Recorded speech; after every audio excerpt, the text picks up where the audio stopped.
Hey guys, welcome back to another episode of Straight Talk. In this episode, we're here at our Istanbul office with Cameron Deggin. Hello, Alaattin. We could not have been dressed more differently. I know, today we are You, very bunched. yeah, you look so Very- casual, so very relaxed, so colourful laid bunch back. today. And I look like I jumped straight out of one of these towers in Levent. I do have my the biker's jacket, my leather jacket. Yeah. I was going to even- wear that, but then you said The don't moment I wear saw it. it, I said, Cameron, no. Too much of no. a contrast. Yeah, too much of a contrast. He came in with a biker jacket that I understand.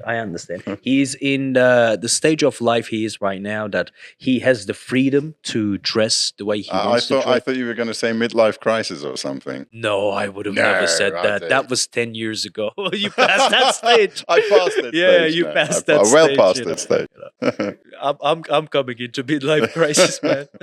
So apart from dressing up differently, I'd like to say that I had a little bit of operation, and that's the reason why for the past couple of weeks we weren't able to upload any videos.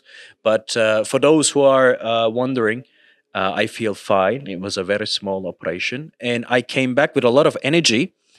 And I'm so damn passionate about these real estate subjects, which one shouldn't be, but I am. And today I want to passionately talk about a specific area of Istanbul called Levent, Levent Central Business District. And obviously, who is better to talk about Levent Central Business District than Cameron Deggin, who is a true Istanbulite and Are you kidding me? who knows the ins and outs of Istanbul and the Turkish culture. And no, I'm not kidding. That I really want you to talk about Levent Business District in this very particular episode. So, to begin, could you summarize what Levent Central Business District is and what it stands for the audience who are potentially hearing this particular place's name for the first time? Okay, Levent itself is a fairly central location, as we all know. Well, in most cases, it's referred to as one of the centers of Istanbul. Levent developed rather organically, but 40 years ago, 50 years ago, it used to be a desirable neighborhood for a residential neighborhood, in fact. And it developed in a modern, contemporary way certain parts of Levent. The desirability of it, kind of with it, brought a lot of business, mainly professional businesses such as the major banks and financial institutions and headquarters of some of Turkey's largest corporations, Right. such as I think Sabancı headquarters are there, Tekfen, Özdilek, Ferko. You know, these are some of the largest. QNB Finance Bank, Garanti Bank. I mean, These are you some name of the it. largest companies. Most of them are publicly quoted companies in Turkey. So the desirability, the residential desirability of Levent with it brought a lot of business. You know, obviously the convenience, people looking for convenience, like being close to home so they don't have to commute hours and hours on the road. Knowing Istanbul traffic, that could be quite catastrophic. Right. So Levent then developed as a business district. And in the last 20, 25 years, we've seen quite a few towers, high-rises being erected in Levent. Most of them today are headquarters of some of Turkey's largest companies. To be more specific about the location of Levent, can you, I mean, imagine you have a map in front of you now, because I'm going to make the guys put on a map and display. Can you please tell us where exactly it is located and why that location is extremely strategic in today's Istanbul? On the one hand, you've got Şişli, which is one of Istanbul's largest municipalities, and if not the busiest. Right. Şişli, Beşiktaş, so the municipality of Beşiktaş, which is one of the largest municipalities, the wealthiest, in fact, in entire Turkey. Then you've got Şişli on the one hand, you've got Maslak, toward the the north of Levent. 2 major highways, 2 bridges. And then if you carry on to the other side, then Sarıyer, the municipality of Sarıyer, is there. So Levent is kind of in between Şişli to the south, I'd say Şişli, Beşiktaş, and Sarıyer, Maslak to the north.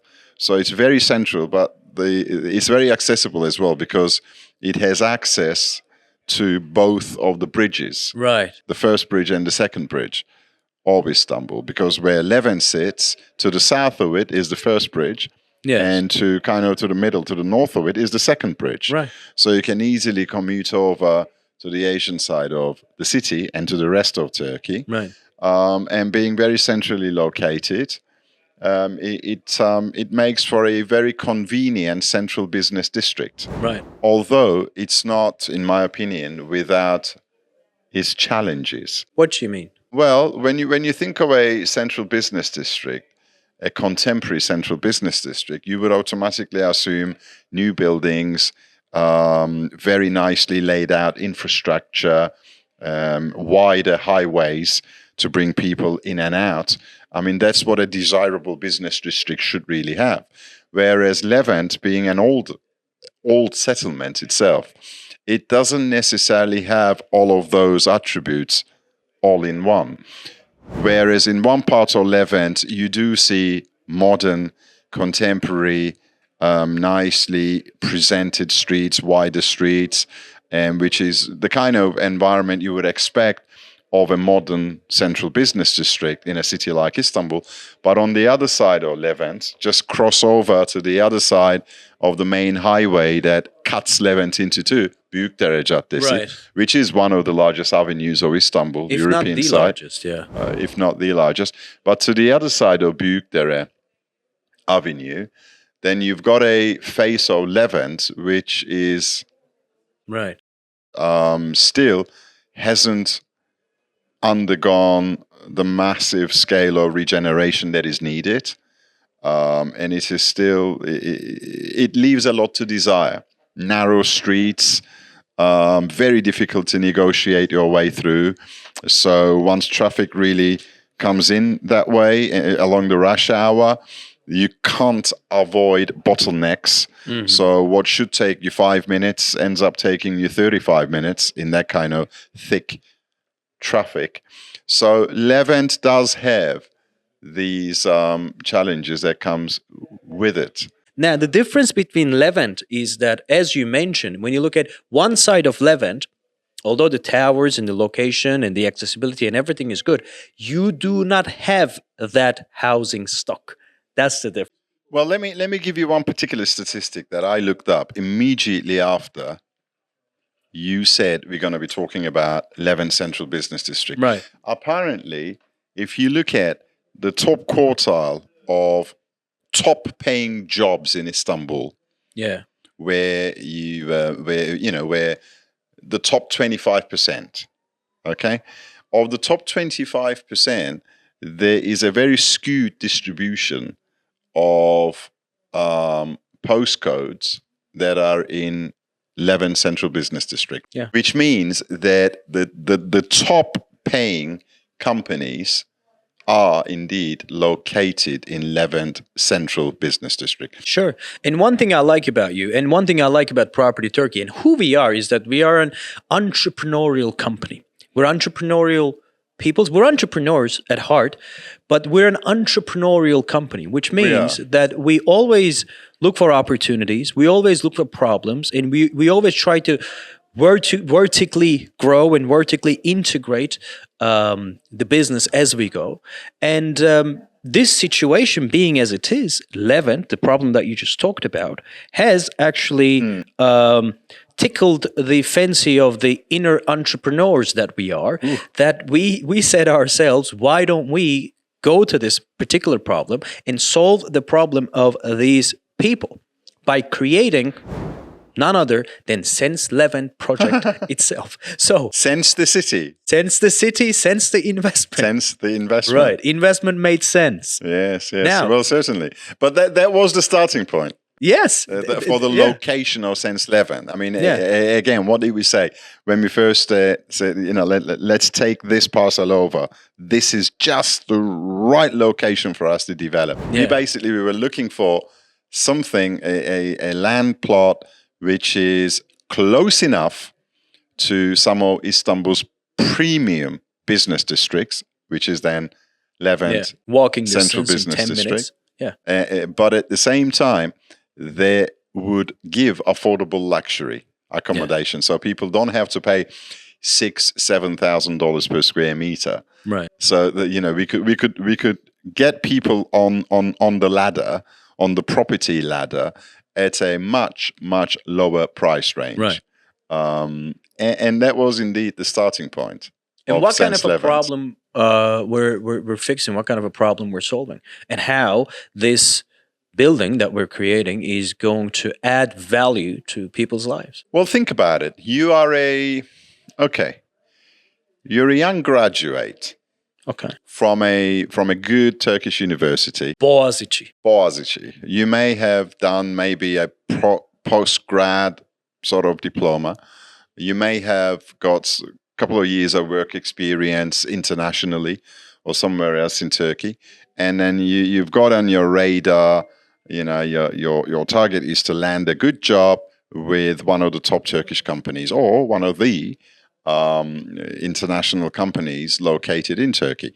The chances are that their headquarters will be in Levent Business District or some area near there. Yes. But no matter how well paid you are at that age, unless, of course, you're one of those very, very, very gifted city slickers, as they call them, who earn millions and millions of dollars, then the world is your oyster. But let's talk about the average, well-educated, well-groomed professional. Right. Whatever you paid, you're not going to be able to afford a 2-bedroom apartment in one of the top towers because the rent alone is probably 30,000 lira a month. 2-bedroom apartment in Levent today in one of the towers is top no towers. less than 100,000 Turkish liras. You are kidding me. No less than that.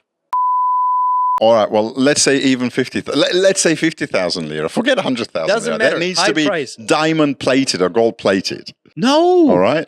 100,000 lira is a lot of rent. What are you talking about? Yeah, the rents are for quite a 2-bedroom apartment. No, 50,000 lira. Okay, let it be 50. Let's not be in the top premium tower. Let's be in a high-end luxury residence. Okay, 50. 50. Now, well, you're probably not earning 50,000 lira a month. No. So how Max are you would earn is 35, 40. Because you're a young professional, and 35, 40,000 lira, which is almost 2,000, maybe even just a little bit over $2,000 a month in your pocket. Right. That's a very decent salary for a 20-something professional in Istanbul. However, even with that decent salary, you're not going to be able to afford to live in a very, very high-end residence. Right. But you're this big professional. You got all these degrees to your name, and you got big ambitions. Right. So where are you going to go? You don't want to pay over the odds for your accommodation, but you want something presentable. And you don't want to die in transportation of hour and a half. So you want something presentable, don't you? Right. You want something presentable. You want something tidy. You want something with a bit of a curb appeal, as we call it, because, hey, you're this professional guy. You want a bit of a curb appeal. When you take your friends and family, you want to be proud to say, hey, look at the residence I live in. Yeah. But, in your case, for a 2-bedroom, the case we gave, 20-something professional, the maximum you're going to want to pay for rent if you're renting the place is what, 10,000, 15,000 lira? 15, 17, max I'd say 20. All right. Now, where are you going to go? That you're going to be within walking distance, hopefully, or your place of work, or within max 20-minute walk, or, like a 3-4 minute drive, 5-minute drive, which is a luxury. This is a luxury in a massive city, and it's going to be a place with a good degree of curb appeal, presentable. It's got to have some facilities, definitely an underground car park, definitely, so that you don't spend your life going round and round and round your block trying to find a parking spot, which you're never going to do in Istanbul. So you want that. And, you want something with, some sort of a secure entrance, reception, maybe a little gym, like these types of basic facilities. Okay, so by the time you've added all those up, you ticked all those boxes. For a 2-bed, you are paying 10 to 15,000 lira a month, which is almost $1,000 a month. Right? But you can afford that. Yes. You can afford that. You've gotten to that stage of your life as a young professional that you can afford that. So where do you go? Close to Levent. What I would do is, obviously, I'm not going to go and try to live in the villas, or I'm not going to go and try to live in the luxury tower, which I wouldn't be able to afford. I would obviously go and seek for a walking distance, new, nice, luxury, but affordable, with all the facilities and the amenities that you talked about. And if a company by the name of Designer Turkey, a sister company of Property Turkey, with the award-winning architect, ex-Zaha Hadid, by the way, Safet Kaya, creates this beautiful designed a project that is in a walking distance called Sense Levent, obviously that would be my first choice. Obviously, look no further. Look no further, that would be my first choice. Man, this marketing game, I'm telling you. You like it, don't you? I think I've cracked the code. You missed it, haven't you? I have missed it. A week or two away. Yes. Having tampered with your whatever you did. I don't know, that little operation you had. Yeah. Would you care to explain? Nah, you probably wouldn't. No. Anyway, so I think you missed all this. Yes, I just missed marketing, you missed the twilight. Heck outing, everything. You missed the twilight. Yeah, I missed the twilight. He does. Don't make me laugh. My stomach hurts. Wow. Okay, good episode. I told you this episode would be lovely. And I love your shirt. Look at your shirt. It's not a shirt, it's a sweater. Whatever, sweater, sweatshirt. I'm not, English is not my native language. So don't judge me on that. Okay? All right. Yes. Remember, I'm this young guy with some many diplomas, and I'm looking for Sense Levent. Crazy marketing, man. I love this. I love this. I miss my job. I miss my position. And I miss doing these shows, and I missed you. Oh, thank you. And I'm sure the audience did as well. Guys, if you have... Did you not miss Murtaza? I missed Murtaza as well. Good. But Murtaza, since you're away from the microphone doesn't hear you, but I miss you. There's a guy behind the camera who has been instrumental in the show. By the way, can I give you a name, Murtaza? Yeah, Murtaza Zambor is the name. Murtaza has been instrumental in the creation of the show for many, many, many episodes. You guys have never had the chance to see his face or hear his voice, but he's there. He's there. And big shout out to him for the success of Straight Talk. Yeah, if you guys have missed us and if you guys love us, you can reach out to us with this particular WhatsApp number. And if you have any suggestions and questions, comment down below. We read them by ourselves. And until next episode, see you. See you guys.